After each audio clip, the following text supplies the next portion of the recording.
Boa noite, igreja querida. Aqui é o pastor Nery. Estou trazendo para vocês, estaremos trazendo seus pastores, pastor Rick, pastor Bebeto, pastor Jonas, pastor Ercídio, ao longo dessa semana, uma descrição dos eventos que precederam a morte e a ressurreição de Jesus ao longo dessa última semana de vida terrena do nosso Salvador e que tem sido chamada tradicionalmente a Semana Santa. Nós fizemos uma condensação da descrição bíblica desta última semana dos 4 evangelhos, Mateus, Marcos, Lucas e João. E além desse vídeo, eu estarei transmitindo para os irmãos uma descrição por escrito, tanto em português quanto em espanhol. Tá bem? Bem, como todos ouviram no nosso culto, nós fizemos menção a isso ontem, dia 5 de abril, que era celebrado ontem o chamado Domingo de Ramos. E eu quero discorrer com vocês um pouco a respeito dos eventos que precederam esse domingo e entrarmos então na segunda-feira, haja vista que hoje é segunda-feira, e a partir de amanhã então nós teremos os demais pastores, iniciando então com o pastor Ricardo Vasques. Muito bem, na semana em que seria celebrada a Páscoa, que era a festa máxima dos judeus, naquele ano em particular, Jesus foi celebrá-la em Jerusalém. Costume muito comum entre os judeus, muitas pessoas que viviam mesmo longe de Jerusalém vinham para esta celebração. Deixa eu dizer alguma coisa sobre o termo Páscoa. Esta palavra Páscoa quer dizer passar por cima. Em inglês é mais fácil de entender, é pass over, passar por cima. E este termo se refere àquele evento no final do cativeiro do povo israelita no Egito, em que Deus poupou os primogênitos do povo, quando ainda eles lá estavam como escravos no Egito. Muito bem, Deus havia instruído o povo que deveriam sacrificar um cordeiro e usar o seu sangue para ser passado sobre as ombreiras das portas, e de maneira que quando chegasse o anjo encarregado de matar todos os primogênitos da terra do Egito, ele passaria por cima das casas onde houvesse o sangue marcado nas portas. Uma tremenda ilustração daquilo que Jesus veio fazer. Ele, Jesus, o Cordeiro de Deus, que tira, que expia o pecado do mundo. Essa era a origem dessa festa. Ela sempre foi a maior de todas as festas para o povo de Israel. Bem, Jesus veio da Galiléia, cerca de 120 milhas ao norte.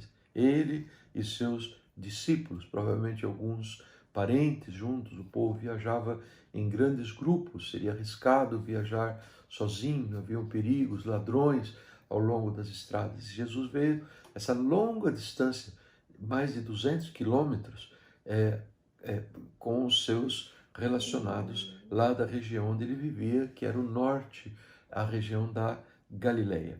Ele veio e ele ele se dirigiu inicialmente para a vila de Betânia, uma pequena vila que ficava distante 3 milhas de Jerusalém. Jesus tinha em Betânia alguns amigos, dos quais a palavra nos conta algumas coisas. Um deles era Simão, um homem que sofria de lepra e que foi curado por Jesus. Nós sabemos também que lá vivia um Lázaro, e todos sabem bem da história de Lázaro, aquele homem que Jesus ressuscitou após ele estar morto por 4 dias, e as 2 irmãs de Lázaro, Marta e Maria. E ali Jesus chegou ao convívio com seus amigos na sexta-feira. No sábado, o dia seguinte, muito povo que havia vindo da região, de toda a região da Galileia, da Samaria, mesmo o povo da Judéia, eles por alguma forma souberam que Jesus estava em Betânia. E muitos afluíram para àquela localidade, tão pertinho de Jerusalém, e eles queriam ver Jesus e queriam também ver a Lázaro, o homem que voltou dentre os mortos. Ao ouvir isto, os líderes religiosos se encheram de ciúmes e de inveja e começaram a arquitetar planos, segundo os quais Jesus não poderia viver e também Lázaro, que era uma prova viva do poder de Jesus, deveria ser morto. Bem, vem então o domingo, que será chamado o Domingo de Ramos. E por que ele se chamou assim? Neste dia, o nosso Senhor Jesus, ele cumpriu mais uma das muitas profecias que nos contam que ele, Jesus, é o Cristo, o Messias esperado pelo povo de Israel.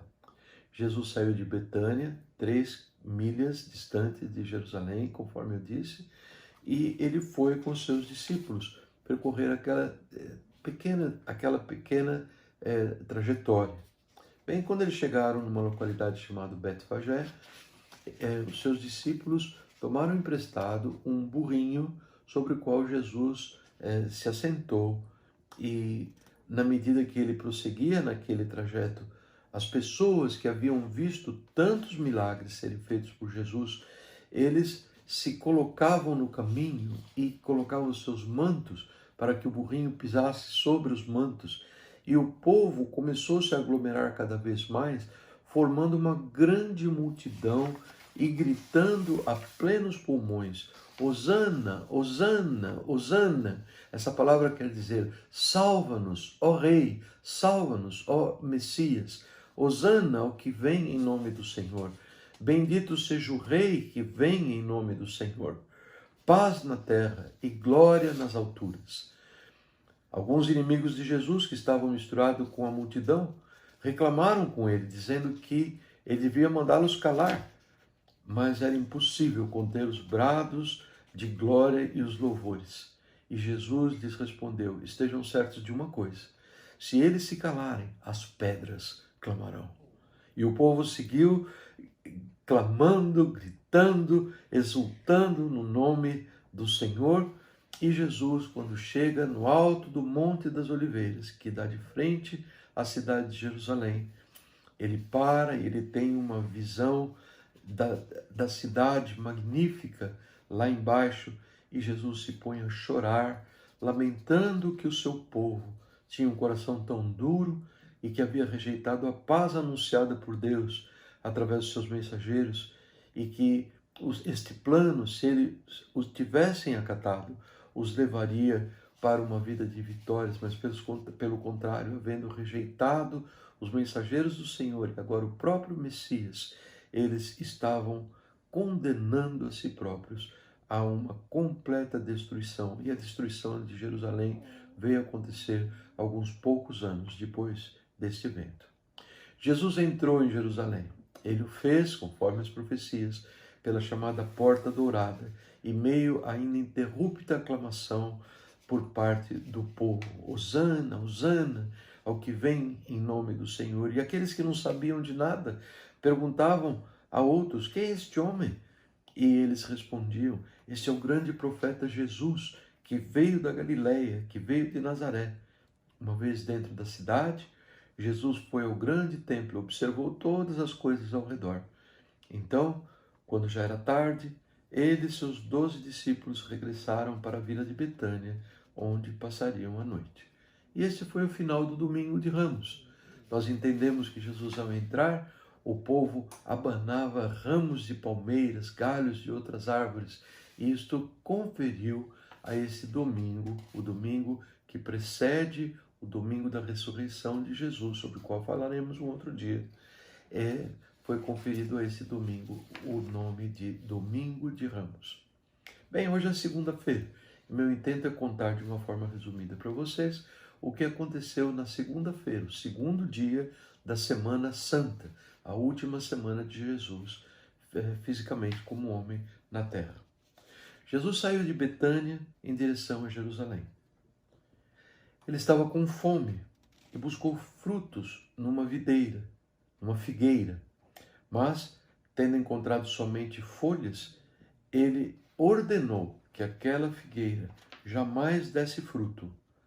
E diante disso, diante da palavra de Jesus, a figueira se secou completamente. Essa foi uma conversa mais desenvolvida no dia seguinte, mas só para que os irmãos entendam o final dessa história. Seus discípulos se admiraram muito e se acercaram a Jesus buscando o significado daquilo. E ele lhes ensinou a correlacionar aquele evento à oração com fé. Jesus aproveitou esse evento para lhes contar do grande poder de Deus que é liberado em direção aos seus filhos que oram, abraçando a fé de Cristo em suas vidas. Jesus desejou ilustrar com esse evento a nação de Israel. Era um povo orgulhoso, um povo que se preocupava muito mais com as suas aparências, a aparência da sua religião, sobre o templo glorioso, a beleza da cidade de Jerusalém. Estes eram os grandes valores daquele povo. E Jesus diz, isso é só folha. Porque quando Deus busca fruto de verdade, não havia nada. E a nação estava prestes a sofrer esta condenação de se secar, como de fato, infelizmente, veio a acontecer. Bem, eu quero contar para vocês que a venda de animais para os sacrifícios da Páscoa e o câmbio de moedas era uma coisa muito comum em Jerusalém. As pessoas vinham de uma longa distância e não compensava trazer os seus animais vivos. Então eles preferiam comprá-los uma vez que chegassem em Jerusalém. Muitos vinham de regiões que eram dominadas por outros povos, povos estrangeiros, e traziam moedas estrangeiras que tinham que ser cambiadas, tinham que ser transformadas em moedas aceitáveis pelo Templo de Jerusalém. Então, este era um comércio muito comum na cidade. O que acontece é que, à medida que o tempo passou, tudo assim nos indica, é que esse comércio foi se estabelecendo no complexo do templo, na área do templo, que era uma região que era dedicada, santificada para o culto ao Senhor. E muito embora isto tenha sido feito e aceito pelos líderes religiosos que aprovavam esta atividade, eles derivavam daí algum lucro, eles recebiam parte, comissão daquilo que era comercializado ali, Jesus absolutamente não aceitou que isso fosse feito. E a sua atitude foi uma atitude de grande reprovação.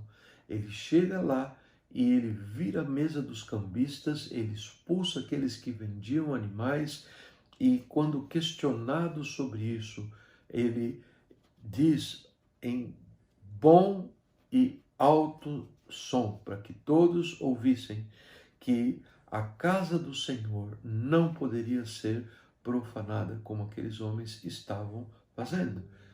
E que a casa do Senhor tinha que ser conhecida por todas as nações. Ele está se referindo a profecias do profeta Isaías aqui. Deveria ser conhecida como a casa de oração. E, no entanto, disse Jesus, vocês a têm transformado em algo muito parecido com um covil de ladrões. Esta foi a forma de Jesus se dirigir àqueles homens. Bem, nós vemos mais adiante, na segunda-feira, o que aconteceu.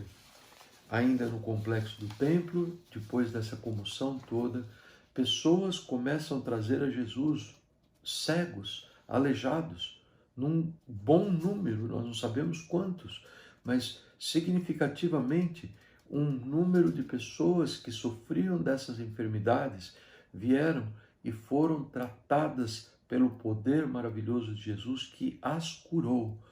Isto mudou completamente a face do povo que ali estava, talvez um pouco perplexo com a atitude dura de Jesus para com os cambistas e comerciantes de animais, e o povo começa a romper em grandes louvores. As crianças começaram a gritar nas dependências exteriores do templo, Hosana, Hosana, glória ao Senhor, glória ao Senhor. Uma vez mais, os inimigos de Jesus tentaram incriminá-lo tentaram fazer com que todo esse louvor fosse contido, mas na realidade, diz a palavra, eles estavam com medo. Eles queriam encontrar uma forma de matar a Jesus, queriam destruí-lo, porque o povo estava tão maravilhado e eles não podiam suportar devido aos seus ciúmes, devido a um coração completamente compenetrado em buscarem tão somente aplausos dos homens. Bem, quando chegou o fim do dia, a noitinha já se aproximando, Jesus saiu de Jerusalém e retornou a Betânia. E este foi o final da segunda-feira. Amanhã, se o Senhor nos permitir, nosso pastor Rick Vasques vai estar relatando os fatos que ocorreram na terça-feira da Semana Santa. Tenham todos uma boa noite. No amor de Jesus, Pastor Nélio.